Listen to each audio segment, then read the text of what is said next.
प्रिय मित्रों, आपका शुभ संदेश के प्रार्थना के समय में हार्दिक स्वागत और मेरा प्यार भरा शालोम। परमेश्वर के नाम का धन्यवाद हो कि परमेश्वर हमें हर सप्ताह ये मौका देते हैं जब हम उनकी सन्निधि में आते हैं और परमेश्वर के वचन पर ध्यान करते हैं और प्रार्थना में अपना समय बिताते हैं। परमेश्वर का वचन कहता है, आज का दिन यहोवा ने बनाया है, हम उसमें आनंदित होंगे। हाँ मित्रों, ऐसा नहीं होता कि हर दिन आनंद का हो। गम के भी दिन होते हैं, खुशी के भी दिन होते हैं। पिछले महीने अगस्त के महीने में 27 तारीख को मेरे भाई का देहांत हो गया कोविड की वजह से। 1 हफ्ते हॉस्पिटल में एडमिट थे और वो चल बसे, परमेश्वर की सन्निधि में पहुंच गए। तो क्या हर एक दिन आनंद का दिन होता है? ये प्रश्न हमारे मन में कभी कभी उठता है। हर दिन परमेश्वर का बनाया गया है। खुशी और गम हमारी ज़िंदगी के हिस्से हैं जो आते हैं और जाते हैं। हमारी ज़िंदगी का हर दिन अलग होता है, लेकिन एक बात पक्की है कि हमारा परमेश्वर ना हमारा साथ छोड़ता है और ना हमें त्यागता है। और इसलिए हम उसके नाम का धन्यवाद करते हैं कि वो हमेशा हमारे साथ रहते हैं, हमारी मदद और रखवाली करते हैं, दुख में हमारा सहारा बनते हैं। जब किसी चीज़ की कमी होती है तो वो हमारी सहायता करने के लिए आते हैं और हमारा परमेश्वर हमें हर हालत में अपने हाथों में रखता है। इसके लिए हम परमेश्वर के नाम का धन्यवाद देते हैं। पिछले हफ्ते हमने जो वचन देखा था वो था शिशु गर्भ में उछला, और ये बात हमने यूहन्ना बपतिस्मा देने वाले के बारे में सुनी थी।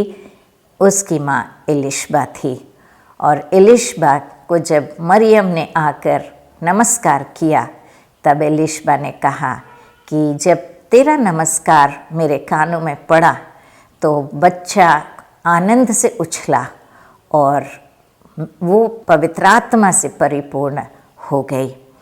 और इस बात पे हमने चर्चा की थी। आइए इसके पहले कि हम आगे बढ़ें, हम प्रार्थना करें। परम प्रधान परमेश्वर, तेरे नाम का धन्यवाद देते हैं। इस सप्ताह के लिए धन्यवाद देते हैं प्रभु जी। धन्यवाद देते हैं परमेश्वर कि हर एक दिन आप हमारे साथ रहते हैं, हर मुश्किलातों में हमारा सहारा बनते हैं, हर तकलीफ़ में हम परमेश्वर आप पर अपना भार डाल सकते हैं क्योंकि आप हमारी चिंता करते हैं।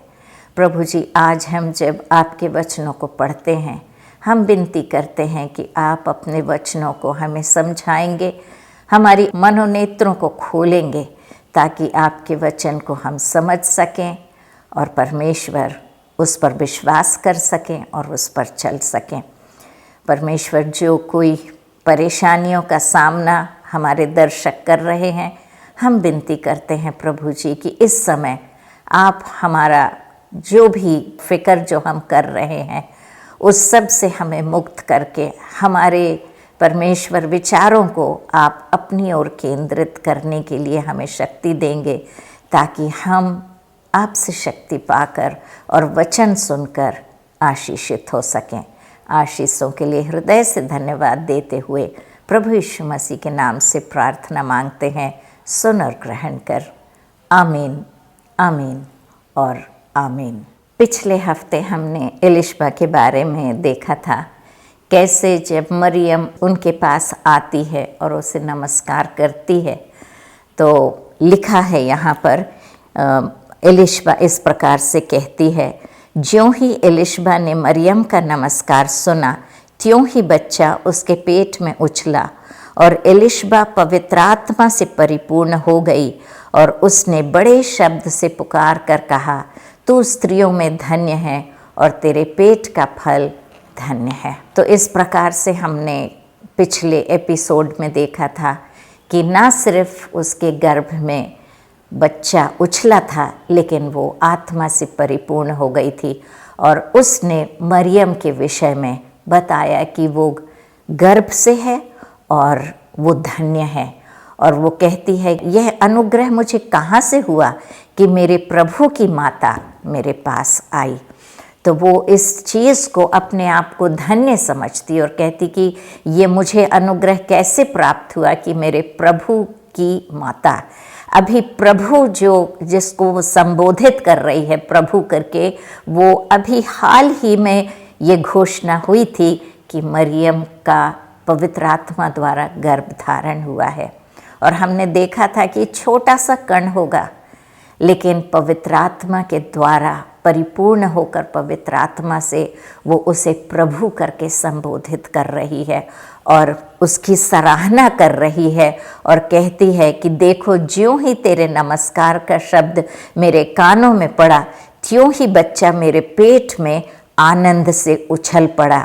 धन्य है वह जिसने विश्वास किया कि जो बातें प्रभु की ओर से उससे कही गई थी वो पूरी होंगी। वो सराहना करती है मरियम की कि मरियम ने इस बात का विश्वास किया कि जो असंभव बात उससे कही गई थी, उसने उसका विश्वास किया। और हमने ये भी देखा था कि 3 जगह, अलग अलग जगह में स्वर्गदूतों ने घोषणा की थी कि प्रभु यीशु मसीह का जन्म होगा। ये माता मरियम से कहा गया था, जकरिया से कहा गया था कि उससे एक पुत्र परमेश्वर देने वाला है। और यूसुफ को भी एक स्वर्गदूत ने आकर कहा था, यूसुफ अपनी पत्नी मरियम को लेने से ना डर, क्योंकि जो उसके गर्भ में है वो पवित्र आत्मा की ओर से है। तो ये बातें हमने पिछले एपिसोड्स में देखी थी।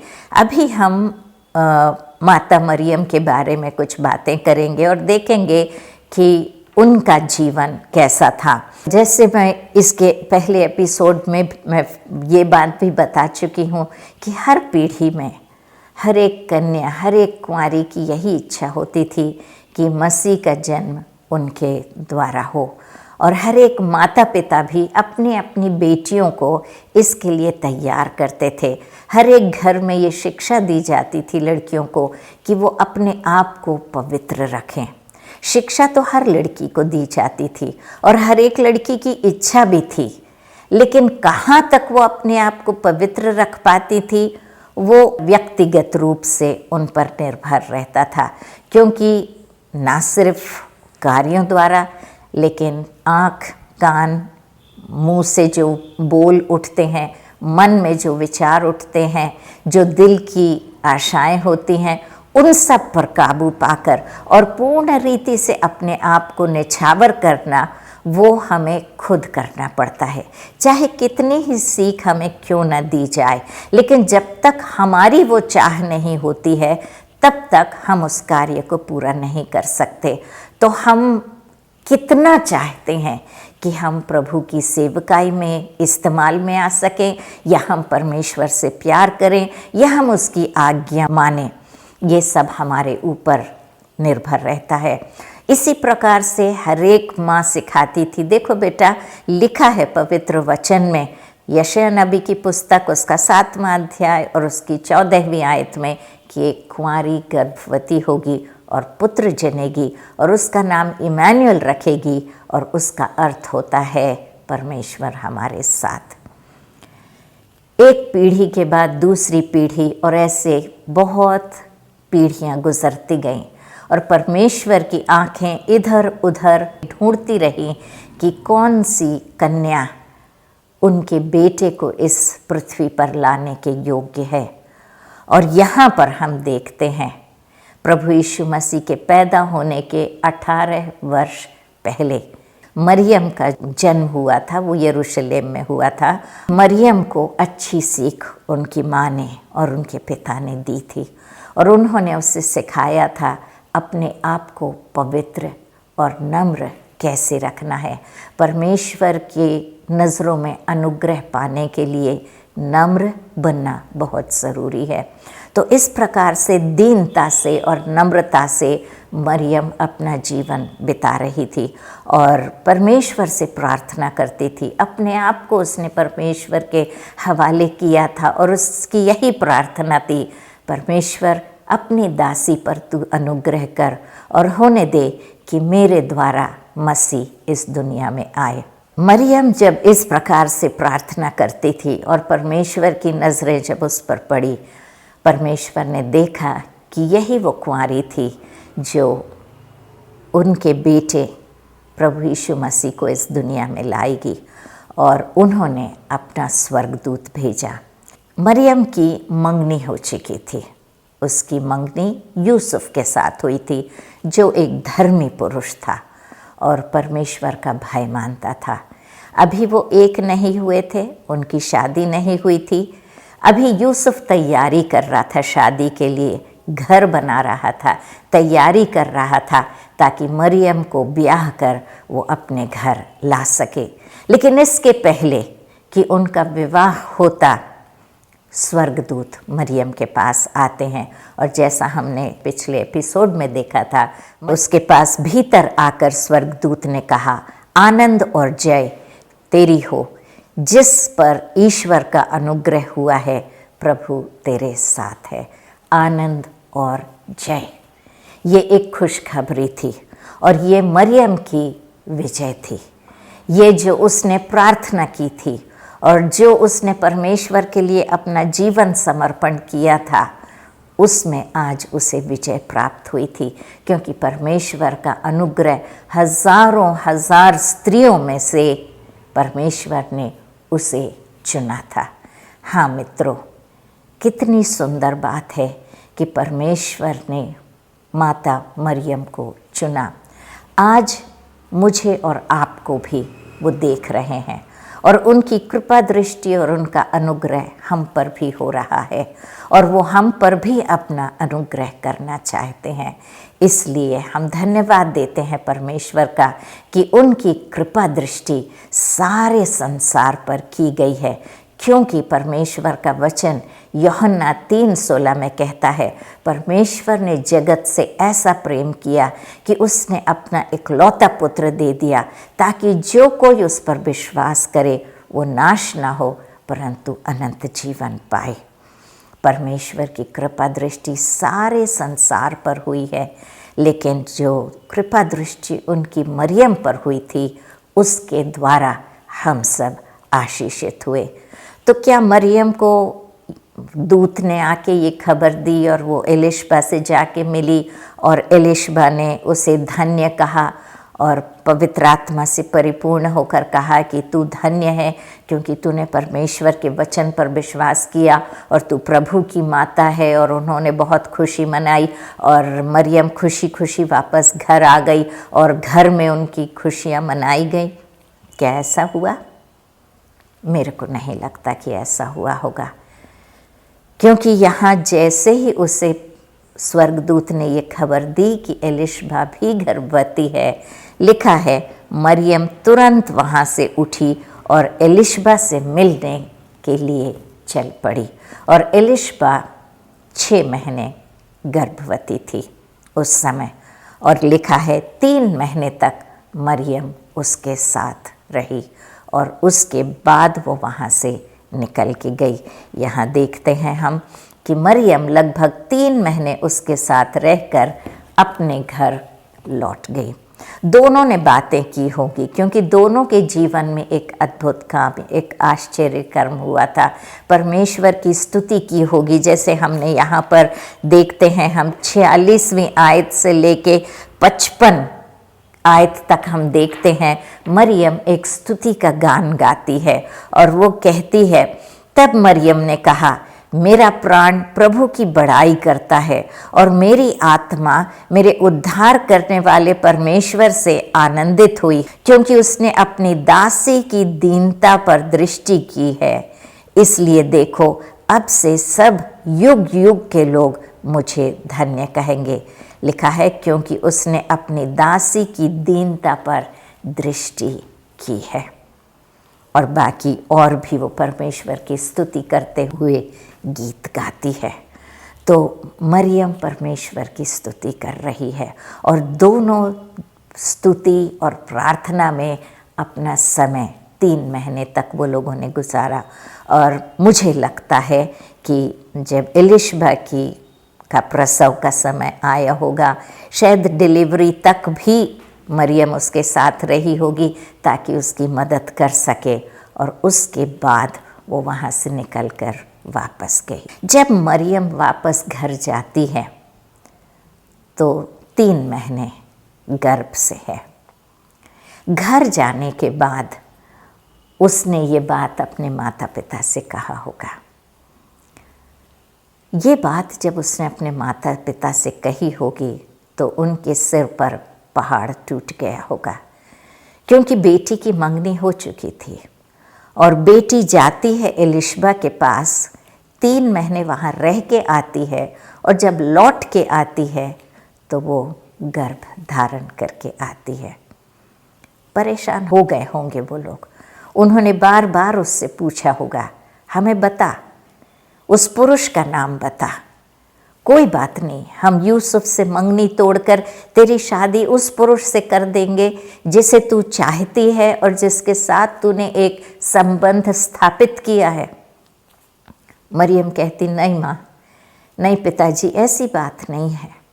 एक स्वर्गदूत ने आके मुझे ये खबर दी कि पवित्र आत्मा मुझ पर उतरेगा और उस प्रकार से मैं गर्भ धारण करूँगी। माता पिता ने कहा होगा, झूठ मत कह। सृष्टि की शुरुआत से आज तक कभी ऐसा हुआ है कि स्त्री और पुरुष के मेल के बिना बच्चा पैदा हुआ? बेटा, तू क्यों हमें धोखा दे रही है? तू क्यों अपने आप को धोखा दे रही है? तू इस बात को समझ नहीं रही है। समाज में हमारा नाम खराब होगा, लोग तुझे दूषित कहेंगे और लोग तुझे दोष देंगे, तुझे पथरवाह भी करेंगे वो लोग। तो इस बात को समझ, हमें बता, हम चुपचाप से तेरा विवाह हम कर देंगे। लेकिन मरियम बार बार वही बात कहती रही, मैं झूठ नहीं कह रही हूँ माँ। उन्होंने डांटा होगा, फटकारा होगा, धमकी दी होगी, रिश्तेदारों ने आके उसे सलाह दी होगी, कितने जनों ने उससे बातें की होगी। मरियम रो रो के उनसे बस एक ही बात कहती जा रही थी, मेरा विश्वास करो, जब मैं प्रार्थना कर रही थी तो स्वर्गदूत आया था। वो लोगों ने कहा तू सपना देख रही थी। उसने कहा नहीं, मैं सपना नहीं देख रही थी। उसने मुझसे कहा, मैंने ये पूछा था कि मैं पुरुष को नहीं जानती, मैं कैसे बच्चा उत्पन्न करूंगी। स्वर्गदूत ने मुझसे ये कहा कि पवित्र आत्मा तुझ पर उतरेगी और तू गर्भ धारण करेगी और जो तुझसे उत्पन्न होगा वो पवित्र होगा और परमेश्वर का पुत्र कहलाएगा। आज तक ऐसा नहीं हुआ था, किसी ने उसका विश्वास नहीं किया। सारे रिश्तेदार उसके माता पिता को दोष देने लगे। तुम कहते थे कि तुम्हारी बेटी बहुत भली है, बहुत अच्छी है, उसका चरित्र बहुत अच्छा है, वो कोई गलत काम नहीं करती है, किसी की ओर बुरी नज़रों से नहीं देखती है। अब देखो तुम्हारी बेटी क्या काम करके आई है। 3 महीने एलिशबा के पास रह के आई। एलिशबा से उन्होंने पता करने की कोशिश की होगी। एलिशबा ने भी उनको बताया होगा कि नहीं, जब वो आई थी तब जब उसका नमस्कार मेरे कानों में पड़ा था, मैं पवित्र आत्मा से भर गई थी, मेरे गर्भ में बच्चा उछला था। उन्होंने कहा दोनों मिलके षड्यंत्र रच रही हैं, पाप को ढांपने की कोशिश कर रही हैं। एलिशबा भी उसकी तरफदारी कर रही है। हाँ मित्रों, कभी कभी जब परमेश्वर हमारे जीवन में कोई कार्य करते हैं और अद्भुत कार्य करते हैं तो हर एक जन उसका विश्वास नहीं करता। लेकिन इसलिए कि हर एक जन उसका विश्वास नहीं करता, हमें निराश नहीं होना है।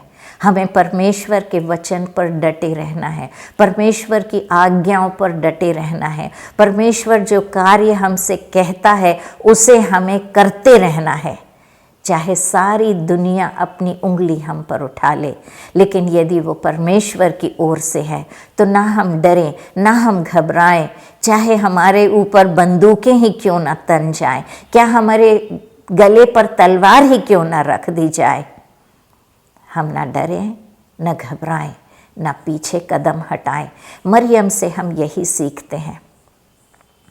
अबला स्त्री, कमज़ोर, अकेली थी, सारा समाज उसके विरोध में खड़ा हुआ था। माता पिता भी परेशान हो गए थे, किस किस को वो जवाब देते और कैसे जवाब देते, कैसे विश्वास दिलाते। मरियम की माता ने कहा होगा, बेटा कोई बात नहीं, मुझसे बता दे तो। इसके बाद यूसुफ को भी ये बात मालूम हुई। यूसुफ को बहुत तकलीफ़ हुई। वो बहुत प्यार करता था मरियम से, क्योंकि दोनों की मंगनी हो गई थी, विवाह की तैयारी कर रहा था। कितने सपने उसने सजा के रखे थे, सब चकनाचूर हो गए। आके मरियम से बात करता है और पूछता है, मरियम बता कौन है वो? तुझे पहले ही मुझे बता देना था कि तू मुझे पसंद नहीं करती, मैं तेरे को पहले ही तेरे को अलग कर देता था, मंगनी नहीं करता था, क्यों तूने मेरे साथ ऐसा धोखा किया? और वो यूसुफ को भी समझाने की कोशिश करती, कहती यूसुफ कम से कम आप तो मेरा भरोसा कीजिए, आप तो मुझे जानते हैं कि मैं धर्मी हूँ, मैंने आपको तक अपने आप को छूने नहीं दिया, तो मैं और किसी को क्यों छूने दूंगी? कोई विश्वास नहीं कर रहा था। और जब परमेश्वर ने देखा कि कोई उस पर विश्वास नहीं कर रहा है, और हर एक सहेली के माता पिता ने अपने अपने बच्चों को ताकीद कर दिया होगा, देखो खबरदार, मरियम के साथ कोई ना बात करेगा, ना उसके साथ कोई दिखना चाहिए, वो लड़की ठीक चरित्र की नहीं है, उससे दूर रहो। और इस प्रकार से वो जाती थी कोई अपनी सहेली से बात करने, और उसकी सहेली मुंह फेर के चली जाती थी। उसका जीना मुश्किल हो गया था। हर एक उसे नीची नज़रों से देखता था और उसे क्रिटिसाइज़, विमर्श उसे करता था। इस प्रकार से मरियम के जो बचे हुए 6 महीने थे, दुख और हर एक की उंगली उसकी ओर उठाई गई और उसे दोषित और दूषित ठहराया गया। इस प्रकार से आंसू बहाते हुए, सारे दुख झेलते हुए, हर एक की बातें सहते हुए मरियम के दिन बीते। और जब वो बहुत निराश हो गई, तब परमेश्वर ने एक दूत को यूसुफ के पास भेजा। और जब यूसुफ के पास स्वर्गदूत आया, उससे कहा, यूसुफ मरियम को अलग करने की कोशिश ना कर, तू धर्मी है और तू उसे दोषी नहीं ठहराना चाहता, तू धीरे से उसे अलग कर देना चाहता है ताकि उस पर दोष ना लगाया जाए और लोग ये ना समझें कि तेरा और मरियम का कोई शारीरिक रिश्ता है। तू अपने आप को भी बचाने की कोशिश कर रहा है, मरियम को भी बचाने की कोशिश कर रहा है, लेकिन तू इस बात से मत डर, उसे अपने घर ले आ, क्योंकि जो उसके गर्भ में है वो पवित्र आत्मा की ओर से है। प्रिय मित्रों, यूसुफ गया, उसने मरियम के माता पिता से बात की और मरियम को अपने घर ले आया। यूसुफ के लिए आसान नहीं था, क्योंकि स्वर्गदूत ने कहा था, ठीक बात थी, लेकिन इंसान के दिल में कहीं ना कहीं तो एक शक होता है। लेकिन परमेश्वर ने उसे हिम्मत दी, ताकत दी, ताकि वो उसका कहना मान सके।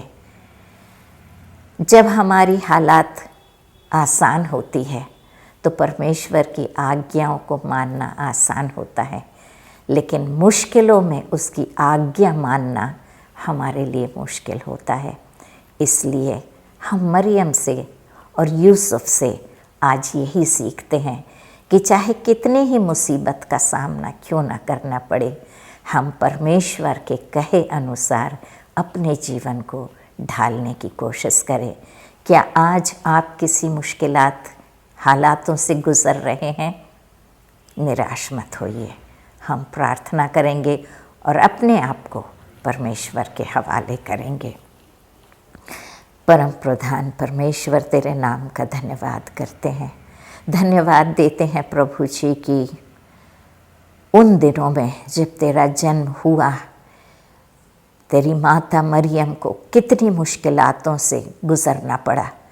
परमेश्वर पिता, कई उंगलियां उस पर उठी, कईयों ने उसे दोषी ठहराया, नीची नज़रों से देखा। परमेश्वर, कितनों ने तो पत्थरवाह करने की भी बातें की होंगी। माता पिता ने भी परमेश्वर पिता उसके विषय में क्या सोचा, लिखा तो नहीं है, लेकिन माँ बाप के लिए भी ये बात आसान नहीं होती कि उनके बच्चे पर दोष लगाया जाता है, ख़ास तौर पर जब उन्हें मालूम है कि उनके बच्चे निर्दोष हैं।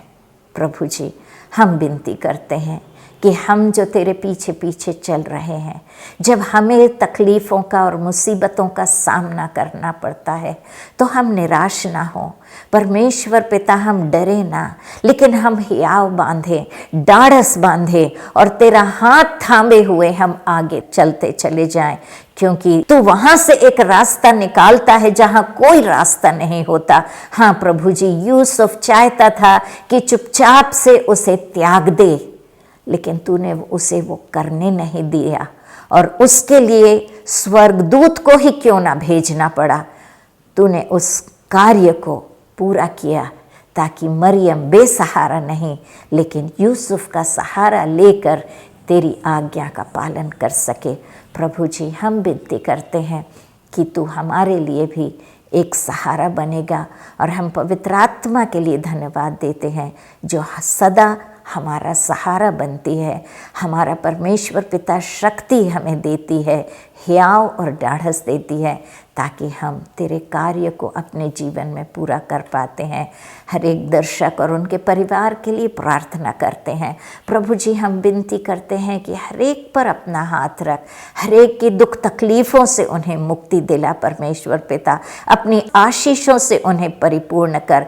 जो भी कोविड से ग्रसित है, एक एक को छू ले, हर एक बीमारी एक एक को छोड़ कर निकल जाए, चाहे वो कोई भी बीमारी क्यों ना हो। परमेश्वर पिता, उन्हें चंगाई दे। जो परमेश्वर आर्थिक समस्या से गुजर रहे हैं, हम विनती करते हैं तो उन्हें आशीष देगा। परमेश्वर, जिनके रिश्तों में दरार पड़ चुकी है और जो परमेश्वर पिता अलग अलग तरीके से पीड़ित हैं, कितनों की नौकरी चली गई, हर एक का परमेश्वर तू इंतज़ाम करने हारा परमेश्वर है, तू यहोवा यीरे है। हम अपने आप को हर एक दर्शक के परिवार को तेरे हाथ में सौंपते हैं और विनती करते हैं प्रभु जी, तू हमारे साथ होगा, हमारी मदद और रखवाली करेगा और अपनी राह पर चलने की हमें हिम्मत और ताकत देगा।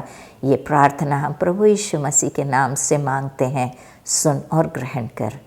आमीन, आमीन और आमीन। आप सबको जय मसीह की। परमेश्वर आपको आशीष दे।